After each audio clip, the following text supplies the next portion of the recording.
নদী, আজ শহর থেকে তোর বড় ভাই আসবে, একটু পরে বাড়ি পৌঁছাবে হয়তো। তাড়াতাড়ি ঘরটা গোছা, কতদিন পর আসছে আমার ছেলেটা। এই তো মা, গোছানো শেষ প্রায়। তুমি বাইরে গিয়ে দেখো ওরা এসেছে কিনা। হ্যাঁ যাই, গিয়ে দেখে আসি। নদীর মা বাইরে গিয়ে দেখে একটা গরুর গাড়ি তাদের বাড়ির দিকে আসছে। ভেতরে তার ছেলে লিটন আর তার বাবা বসা।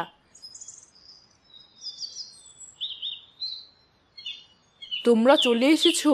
বাবা লিটন, তোর বাড়ি পৌঁছাতে কোনো সমস্যা হয়নি তো?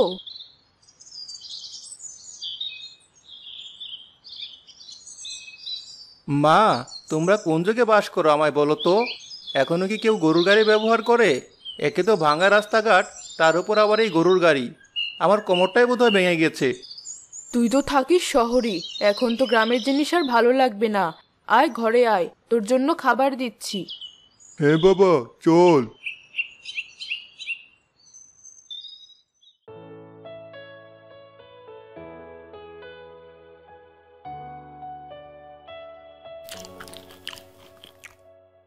কতদিন পর তোমার হাতের খাবার খেলাম মা, খেয়ে খুব ভালো লাগলো।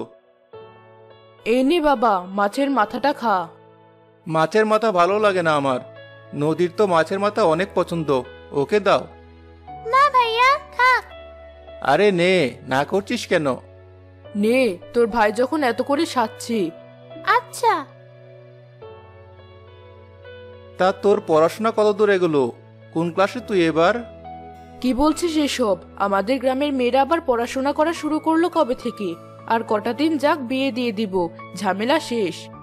তা তো হবেই, তার পাশাপাশি পড়াশোনারও তো দরকার আছে। না না, লাগবে না। তোকে শহরে পড়তে পাঠিয়েছি বলেই গ্রামের মানুষের কাছে কত কথা শুনতে হয়েছে। তুই বকে যাবি, মা বাবাকে ভুলে যাবি, এই গ্রামে আর কখনো ফেরত আসবি না, আরো কত কি। তবুও তোর বাবা হাল ছাড়েনি, কষ্ট করে তোর লেখাপড়া শেষ করিয়েছি। হ্যাঁ মা, সেই জন্য তো আমি তোমাদের প্রতি কৃতজ্ঞ। এই গ্রামের মানুষজন এখনো সেই অন্ধকার যুগেই পড়ে রয়েছে, এদেরকে আলোকিত করার দায়িত্ব এখন আমার। মানে, তুই শহরে ফেরত যাবি না?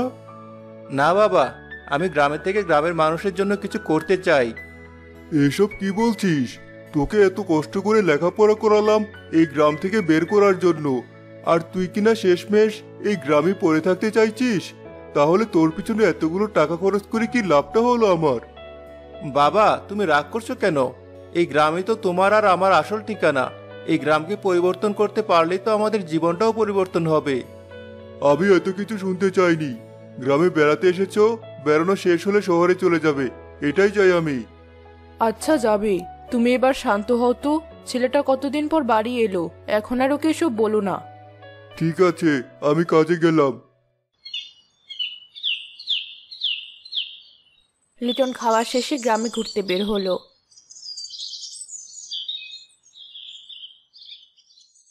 এক জায়গায় দেখলো গ্রামের অনেক মানুষ ভিড় করেছে। কি হয়েছে এখানে? সাপরে সাপের খেলা দেখাচ্ছে আমাদেরকে। এই, তোরা সবাই আমাকে বেশি করে টাকা দে বলছে, নয়তো বেন বাজিয়ে এই সাপকে তোদের বাড়ি পাঠাবো, আর ও তোদেরকে গিয়ে কামড়াবে। এই নাও টাকা। কিন্তু সাপটা তো তোমার বিন বাজানোর শব্দ শুনে কোথাও যাবে না। আর তুমি বিন বাজিয়ে সাপের যে খেলা দেখাচ্ছ, সেই খেলা আমিও দেখাতে পারবো। আমার পোষা সাপকে দিয়ে তুই খেলা দেখাবি? দেখা দেখি তোর কত ক্ষমতা। লিটন একটা গাছের ডাল নিয়ে সাপের মাথার সামনে ধরে নাড়াতে থাকলো। সাপটাও সেই লাঠির সাথে তাল মিলিয়ে দুলতে থাকলো। দেখে মনে হলো সাপটা নাচছে। সাপরে সাপটাকে তো এক মুহূর্তে বশ করে ফেললে। তোমার দেখছি সত্যি অনেক ক্ষমতা। সাপটা আসলে বিনের শব্দে না, বরং বিন নাড়ানো দেখে নাড়াচাড়া করে, তাই আমার লাঠি নাড়ানো দেখেও নড়ছে। সাপুরে বিন বাজিয়ে সাপকে কারো বাড়িতে পাঠিয়ে তাদের কোনো ক্ষতি করতে পারবে না, ভয় পাওয়ার কিছু নেই। যাক, বুঝলাম। এই সাপগুলো দেখতে গিয়ে যে কত টাকা নষ্ট করেছি তার হিসাব নেই। ভেবেছিলাম কি না কি, এখন তো দেখছি পুরো টাকাটাই নষ্ট। হ্যাঁ, চল বাড়ি যাই। বেটা আমাদেরকে ভয় দেখিয়ে এমনিতে অনেক টাকা হাতিয়ে নিয়েছে। আমি তোকে দেখে নেব বলে রাখলাম, আমার কথাটা মনে রাখিস। লিটন হাঁটতে হাঁটতে আরো খানিকটা পথ এগিয়ে গেল।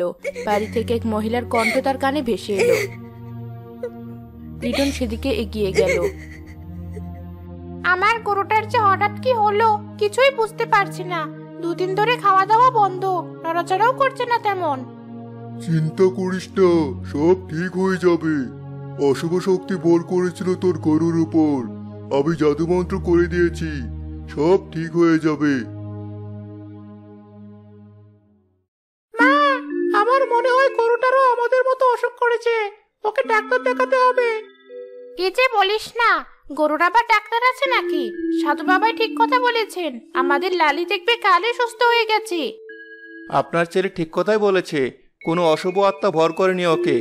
অসুস্থ ও, সঠিক সময়ে চিকিৎসা না করলে মারা যাবে। আমি একজন পশু চিকিৎসক, আপনি চাইলে আমি ওর চিকিৎসা করাতে পারি। তুমি কে বাপু? কোথা থেকে উড়ে এসে আবল তাবল বকছো? রায়হান মিয়ার ছেলে আমি। ওই রায়হান মিয়া যে কিনা তার ছেলেকে শহরে পড়তে পাঠিয়েছিল? জি, আমি তার ছেলে। শোনো তাহলে, ওসব শহরে শেখানো বলে আমার কাছে ছাড়তে এসো না। আমি খুব ভালোভাবেই জানি আমার গরুর জন্য কোনটা ঠিক। সাধু বাবার উপর আমার পুরোপুরি আস্থা আছে। ঠিক আছে, আপনার যা ইচ্ছা, কিন্তু পরে যদি কোনো প্রয়োজন হয় আমার কাছে সাহায্য চাইতে কোনো সংকোচ বোধ করবেন না। লাগবে না তোমার সাহায্য। ঠিক আছে, আপনার ছেলে তো বেশ বুদ্ধিমান। কোন ক্লাসে পড়ে ও? ক্লাস 5-এ পড়তাম। গ্রামের বড় সাহেব বলেছেন আমাদের পড়ালেখা করার কোনো দরকার নেই, পড়ালেখা নাকি মানুষকে অসভ্যতা শেখায় আর বোকা বানায়। তাই তার কথা শুনে কেউ আর স্কুলে যায় না, পড়ালেখাও হয় না। তিনি তো এটা একটা ভুল কথা বলেছেন। তুমি কি পড়ালেখা করতে চাও? হ্যাঁ, যাই। তাহলে চিন্তা করো না, আমি আবার পড়ালেখা চালু করব তোমাদের স্কুলে। তুমি আবার স্কুলে যাবে। যেতে হবে না কোনো স্কুলে টুলে আর, মোড়ল সাহেবের কথাই ঠিক। আয় ঘরে আয়। শুনেছিলাম বাবাও নাকি জমি জমার কাজে মোড়ল সাহেবের কাছে যাবে। যাই, এই সুযোগে মোড়ল সাহেবের সাথে দেখা করে আসি। মালিক, জমির কাগজে সব লেখা ঠিক আছে তো? আরে ঠিক থাকবে না মানে? আমি নিজে সব 2 বার পরে তারপর তোমাকে টিপসই দিতে বলছি। তুমি কি আমাকে বিশ্বাস করো না? না, তা হবে কেন? আচ্ছা, আমি সই করে দিচ্ছি। বাবা দাঁড়াও। মোড়ল সাহেব, আপনি নিজে শিক্ষিত হয়ে গ্রামের মানুষকে শিক্ষার আলো থেকে দূরে রাখতে চান? এ কেমন কথা? না মানে, আমার শিক্ষা সম্পর্কে ধারণা আছে বলেই তো জানি এসব কোনো কাজের না, শুধু শুধু সময় নষ্ট। ওই সময়টা যদি ওরা কাজে মন দেয় তাতে ওদেরই লাভ। শিক্ষিত হয়ে লাভ হয় নাকি ক্ষতি সেটা আমি দেখছি। বাবা, দলিলের কাগজটা আমার হাতে দাও তো। এই নে। বাবা, তুমি তোমার 10 বিঘা জমি মোড়ল সাহেবের কাছে এত অল্প দামে বিক্রি করে দিচ্ছ। 10 বিঘা কেন, 1 বিঘা হবে। কিন্তু এখানে তো স্পষ্ট করে লেখা 10 বিঘা।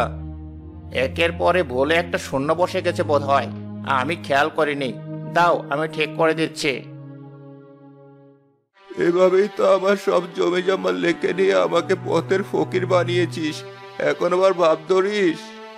এই কালো, এই ফকিরটা আবার আমার বাসায় ঢুকলো কিভাবে? ওকে ভাগা এখান থেকে।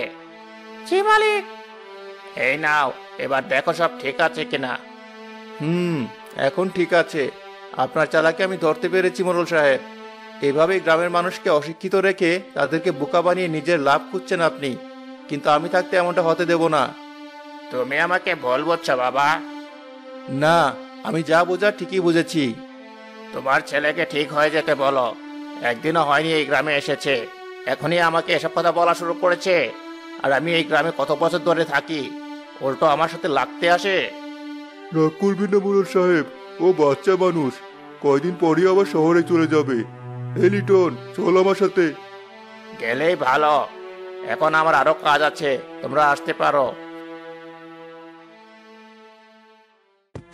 2 দিন পর সেদিনের সেই ছোট ছেলেটা দৌড়াতে দৌড়াতে লিটনদের বাড়ি আসে। তুমি এখানে? কি হয়েছে? আমাদের লালির অবস্থা খুব খারাপ, সাধু বাবা হাজার চেষ্টা করেও কিছু করতে পারছেন না। আপনি একটু আমার সাথে চলুন না। হ্যাঁ চলো। এই গরু আর বাঁচবে না, অশুভ আত্মা ওকে আঁকড়ে ধরেছে। এত ধোয়া দিয়ে তো গরুটাকে উল্টো আরো কষ্ট দিচ্ছেন আপনি। এই যে, এই ওষুধগুলো দ্রুত আপনার ছেলেকে দিয়ে সদর থেকে আনান, একটা শেষ চেষ্টা করে দেখি। আচ্ছা বাবা, এই ছোট, তাড়াতাড়ি ওষুধগুলো আন। আচ্ছা মা।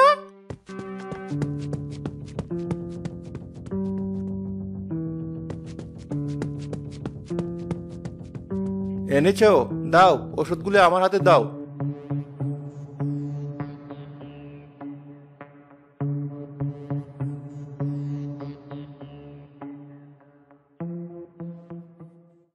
মনে হয় আমার লালি কি বাঁচবে? অনেক কষ্টে নিজের সন্তানের মতোই পেলে বড় করেছি ওকে। ওকে ওষুধ দিয়ে দিয়েছি, এখন আর কোনো ভয় নেই। 2 দিন বিশ্রাম নিলেই ঠিক হয়ে যাবে। তোমাকে অনেক ধন্যবাদ বাবা, আমার অনেক বড় উপকার করলে তুমি। সেদিন না বুঝে তোমার সাথে অনেক খারাপ ব্যবহার করেছি, আমাকে ক্ষমা করে দাও। না, আমি কিছু মনে করিনি। আমি চাই আমার ছেলেও তোমার মতো শিক্ষিত হোক, তাই আর কেউ স্কুলে না গেলেও আমার ছেলে স্কুলে যাবে, আমি কথা দিলাম। এ তো বেশ খুশির সংবাদ। এভাবে যদি এই গ্রামের সবাই আমার পাশে থাকে, এই গ্রামও একদিন শহরের মতো উন্নত হয়ে উঠবে। লিটনের কথা আস্তে আস্তে পুরো গ্রামে ছড়িয়ে যায়। সবাই তাকে সাহায্যের জন্য ডাকে, আর তার পরামর্শ অনুযায়ী গ্রামের ছেলেদের সাথে মেয়েদেরকেও স্কুলে পাঠানো শুরু করে। মা, এই কাগজে কি লেখা আছে পড়ে দেখতো। ও মেয়ে মানুষ, ও এসব কি বুঝবে?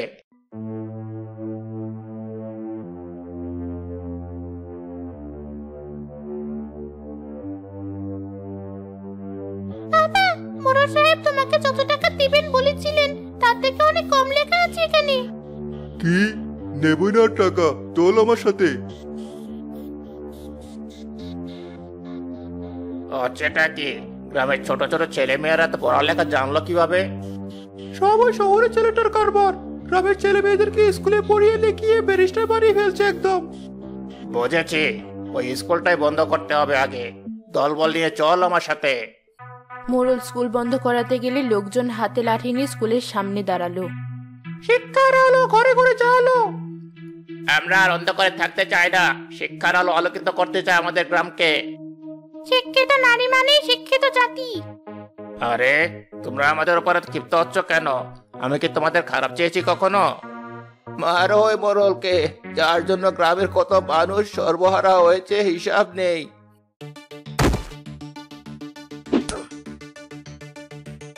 গ্রামের সবাই ওই ভিখারির দেখা দেখি ঢিল ছোড়া শুরু করলে মোড়ল গ্রাম ছেড়ে পালায়।